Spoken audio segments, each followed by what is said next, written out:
Before we get into this latest story, don't forget to hit the subscribe button if you haven't done so already. Fending off irrelevance in the artificial intelligence age. I read an article the other day that explained just how bad alcohol can be for one's health, so I've decided not to read anymore. Yes, it's an old one, and if it were to be taken seriously, it's a prime example of shooting the messenger, if one with such a fondness for booze could actually aim accurately, that is. Anyone able to think straight these days knows that drinking to excess is unlikely to lead to a long and healthy life. Ignoring uncomfortable truths does not make them go away. Yet, not all uncomfortable truths are of direct personal concern, so ignoring them may, somewhat paradoxically, improve one's overall health. For example, some studies have shown that regularly consuming the news can be damaging to one's well-being. So while terrible things are happening all over the world, it's not always in our best interest to be aware of them, particularly if there's little to nothing we can do to make them better. The counter-argument is that the world is so interconnected these days that even a small positive action on our part could help to resolve a complex issue in some distant place.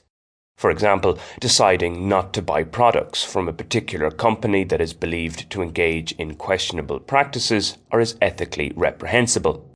Nonetheless, to do such a deed doesn't mean one has to be engrossed in the news all the time. It is said, too, that to have a more positive outlook on life, it's important to surround oneself with positive people and to think positively. Seeing how the majority of the news fed to us is negative, dining on it daily can't be good for our state of mind. With total abstinence practically impossible for many of us, moderation is the goal, like it is for imbibing and many other guilty pleasures. While I find myself getting angry with the narrative of certain news items, see Living with Unsettled and Unsettling Questions for an idea of some of those, a link to that story and all the other stories mentioned in this piece are in the description text. Stories about the rise of artificial intelligence often leave me feeling disillusioned. Yes, AI comes with opportunities as well as challenges, yet I find myself drawn to its negative side. In general, this is to do with the possibility that AI will make billions of us largely irrelevant in our usefulness to society in any case. In an April 2024 post, More Artificial Intelligence, Less Human Intelligence, I wrote about some of my concerns in this whole area. In the intervening period, having happened upon a copy of Yuval Noah Harari's book 21 Lessons for the 21st Century, first published in 2018, my fears have only grown.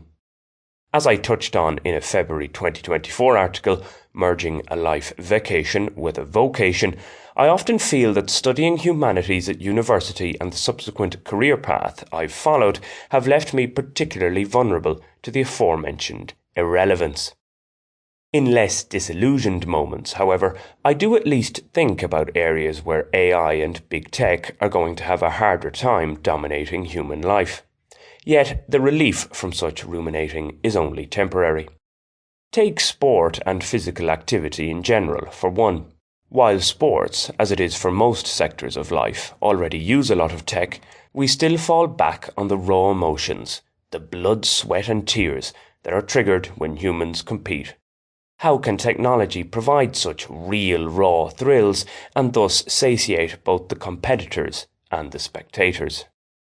Well, if we are in essence nothing but biochemical beings ripe for manipulation by advanced algorithms, then real physical sport could become obsolete, replaced by virtual contests that push all the right emotional buttons minus the bumps and bruises on the body.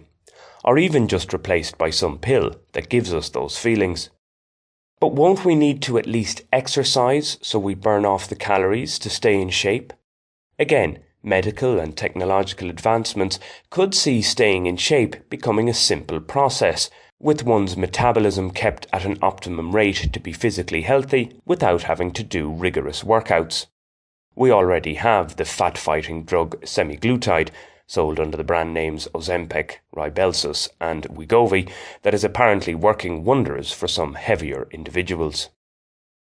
In that scenario, those of us who dream of returning to a simpler, self-sufficient life living off the land may find that such a practice is deemed damaging to society as a whole. Biotechnology will provide our sustenance far more economically, sufficiently, and environmentally friendly than antiquated agriculture. Rewild rurality, hack humanity.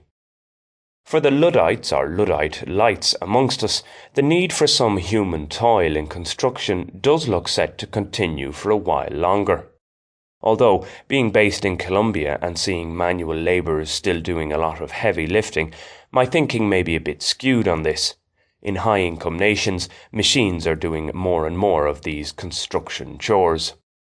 Of course, it's impossible to predict to just what extent AI and technology will further take over our lives. The inexorable rise of the machines doesn't inevitably mean the downfall of most humans. There is also the power issue at play.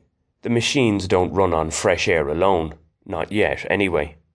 So as long as they rely on human-controlled sources of energy and data to function, we shall still have a significant role to play. Whatever lies ahead, we should focus on fixing and improving things in our present lives, as much as we can, that is. Future issues are unlikely to trouble us if we can't get a handle on today's problems. We can ignore the unsettling news all we want, but this doesn't make it disappear. Merely wishing it away is sure to accelerate our own demise. Have you subscribed to this channel yet?